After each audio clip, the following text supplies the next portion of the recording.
Melody Detective is a battleship-style music game. It reinforces treble clef note-reading skills. It's played on paper with a partner. Setup and gameplay take approximately 20 to 25 minutes. The first step of the game is for each student to create their melody with pencil on their paper. After melodies are created and checked for accuracy by the teacher, students are partnered up and gameplay can begin. It's essential that each student creates a melody that adheres to all the following rules. Students should work independently and quietly. The teacher should circulate the room, glancing at student work, quietly answering questions as they arise. The writing of the melody will take approximately 3 to 5 minutes of careful work. Students should create their melody on this page, the Your Melody page, with the hat on top of the treble clef. Here are the melody creation rules. Rule number 1, draw your 6-note melody on this page. Rule number 2, notes can be drawn in a space or on a horizontal line. Let's look at space notes first. This is an example of a note in a space. It's placed in the center of a box. Here are a couple more space notes. Here are some examples of line notes. The solid horizontal line should go through the middle of the drawn note. Here are a couple more examples of line notes. Rule number 3, you must have one note for each beat. In other words, one note per column. The beats are the columns. There are 6 beats in this game. This is column 1 or beat 1, column 2, column 3, 4, 5, and column 6. Remember, there should be one and only one note in each of the 6 columns. Rule number 4, you may only use a pitch, in other words, row, once. There are 9 rows, 5 lines and 4 spaces. Here are the rows. They ascend alphabetically starting with E4.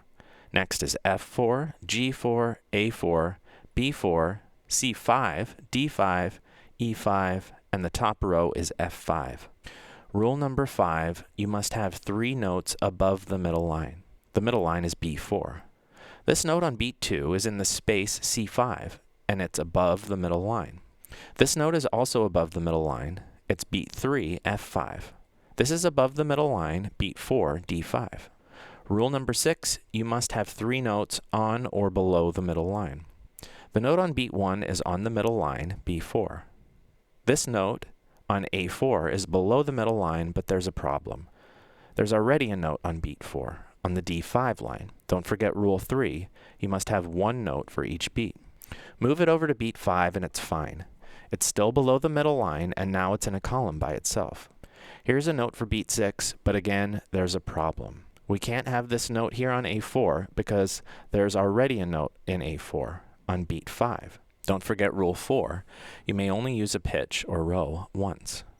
Move it down to the F4 space and it's fine. This melody looks good now, it follows all the rules. This melody can now be used for gameplay with a partner. Now, during the game we apply rule number 7. If your opponent finds one of your notes, mark it with an X. For example, if this player's opponent guessed beat 2 C5, the player would cross out that note with an X in order to keep track of their opponent's progress. Now let's talk about the other page of the game sheet, your opponent's melody. This page is the Your Opponent's Melody page. It has a magnifying glass on it. Rule number 1, keep track of your guesses on this page. Rule number 2, mark an incorrect guess with an X. For example, if this player guesses beat 2 A4 and it's a miss, they should mark it with an X so they remember to not guess there anymore. Rule number 3, mark a correct guess with an O. For example, if they guess beat 4 D5 and it's a hit, they should mark this good guess with an O. Rule number 4, if you guess a note correctly, take another turn. For this player's second turn, they might guess beat 5, F5, and if they miss, they mark it with an X, and then it's their opponent's turn, because Rule 5 says if you guess incorrectly, then it's your opponent's turn. Rule number 6, the first person to identify their opponent's melody wins. Gameplay continues back and forth until this happens.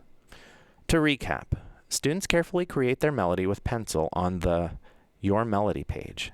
I print the game double-sided and give each student a clipboard to write on. After melodies are checked for accuracy, students can be partnered up. Students should sit facing each other, being careful not to accidentally reveal their melody to their partner. The player that will guess first should be decided. I like to have the students with the closest upcoming birthday go first. Gameplay can then begin.